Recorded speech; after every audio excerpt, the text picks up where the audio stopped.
得啦，我識做各位，我保證。唔係，近來咧，大家覺唔覺得喺街度咧，你成日見到啲橫額咧寫住呢句嘢？我成日見到近來咧寫住咧，全港市民熱烈慶祝回歸。今晚咧，我係趁呢個機會同大家做測驗咧，就係在座你有邊位係真係熱烈慶祝回歸㗎？你拍拍手啦！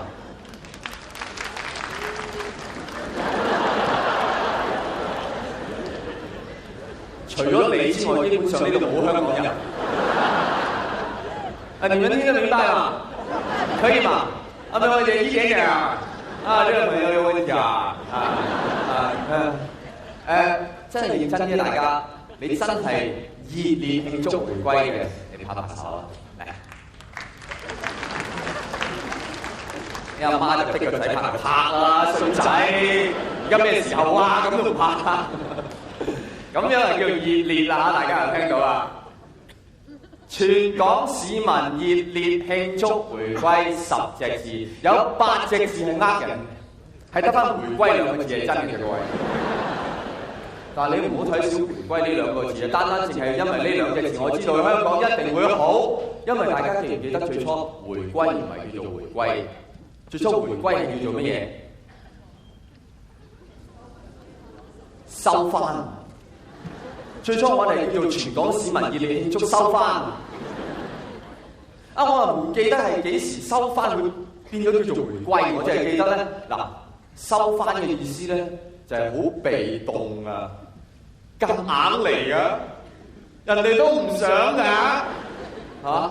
哇！而家回歸就唔同啦，各位，回歸嗰種感覺就好主動嘅，熱切期望，忽然愛國，全港市民熱烈慶祝回歸，Leon 好興奮㗎嚇！所以我話香港一定會好就係咁解咯，大家諗下，我哋能夠將一個咁被動嘅現實原本而家轉化為一種咁主動嘅歡樂，我哋香港人點會唔掂？過咗97，你知嘛？香港唔會再有被動嘢出現㗎啦，所有嘢都好主動嘅。過咗97，啲債主唔需要追債㗎啦，啲債仔自動回歸嘅。過咗97，冇人俾人炒魷魚㗎啦，一個二個都唔係，我自動提早退休啫。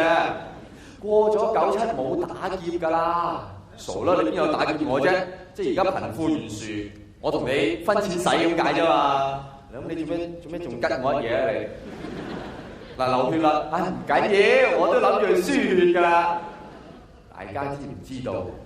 過咗97冇強姦，邊有被動嘅強姦嘅啫？你以為你真係強姦咗我啊？其實你真係幾好㗎。你自己唔知咋，係嘛？而家大家都沉醉喺呢一種回歸嘅歡樂裏面，已經好少人記得，好少人記得我哋第一次聽到收翻香港嘅嗰種感覺。但係我記得好清晰，各位，因為當時我唔喺香港，我喺加拿大一個好凍嘅地方讀緊書。有一日有一個人同我講：子華，大陸要收翻香港。嗰陣時鄧小平仲未發現，戴卓爾仲未撲街。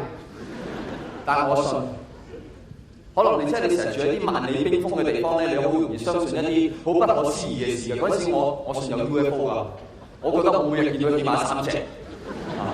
我又信我會中超級6合彩，我又信我會溝到金髮嘅鬼妹。我信大陸會收翻香港。我一聽到呢個消息，我腦海裏面出現咗2個字，唔係回歸，係淪陷。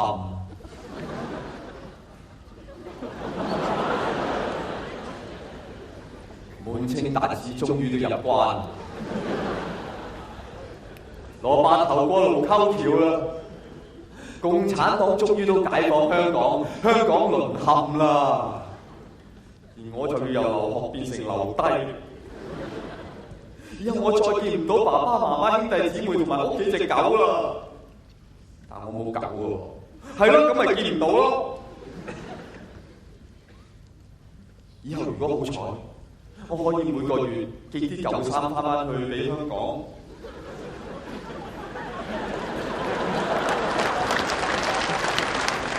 如果好彩，我甚至可以寄啲錢俾屋企人。但係我屋企人唔寄錢俾我，我揾咩錢寄俾佢哋啊？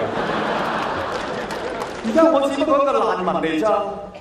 以後電台播啲咩不嬲動拉就係同我動啊！一個難民仲去溝鬼妹，會唔會俾人遣返㗎？我咁接過做難民呢度成零下40度啊！總之要做難民嗰日夏威夷做啦。當時我就懷住最後一個希望，打電話翻香港問我媽媽：媽媽，大陸要收翻香港啦，係咪真㗎？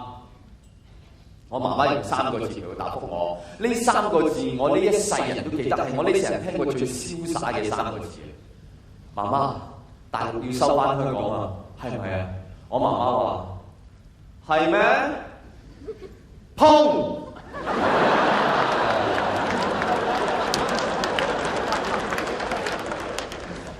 呢3個字係我聽過最瀟灑㗎啦，係咩碰？共產黨嚟啦，係咩碰？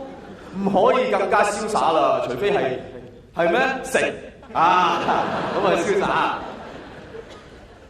後來我發覺原來係咩碰唔係我媽媽嘅專利嚟嘅，唔係淨係我媽媽先至可以咁瀟灑㗎。喺鄧小平發言之前，喺香港你每一次同人講起大陸要收翻香港呢個問題，每個人嘅反應都係咩碰？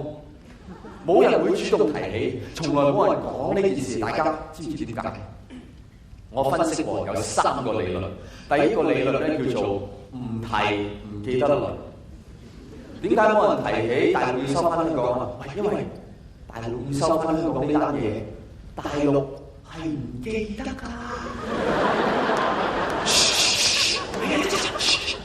你諗下，大陸嗰啲領導人個個都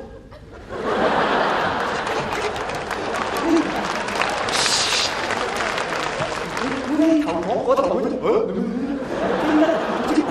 唔好講，係咁啊！整過咗9七你都唔知。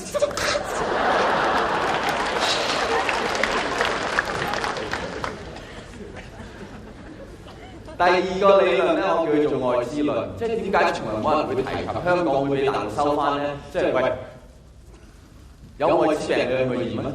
你驗嚟做咩先？我驗咗，你係咪可以醫翻好我先？唔係啊嘛，咁我咪唔驗咯，我咪當自己冇咯。如果真係有，到時發出嚟，咪死咯，咪先嚇？喂，咁同樣大陸要收翻香港呢個問題啫，都係啊嘛。咁你講嚟做咩啫？咁佢講嚟係咪講翻佢可以唔收啊？唔係啊嘛，因為我戴安全套佢唔收，我食飯都戴3個，我見客又戴。唔係，大家夾錢做個大嘅笠住香港。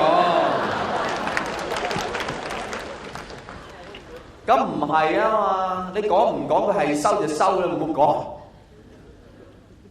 講。第3個理論，我叫佢做好地地理論，即係點解冇人會講到大陸會收翻香港呢個問題咧？因為冇人信會收翻啊。點解冇人信啊？因為好地地咁都會收翻。喂，唔係我一個覺得好地地啊嘛，你又覺得好地地，大家都覺得好地地。喂，佢又冇諗過要收翻，佢又唔覺得有需要收翻，大家都唔覺得有需要收翻，好地地咁做咩要收翻啫？唔係你覺得好地地，我覺得好地地，600幾萬人都覺得好地地，咁做乜會收翻啫？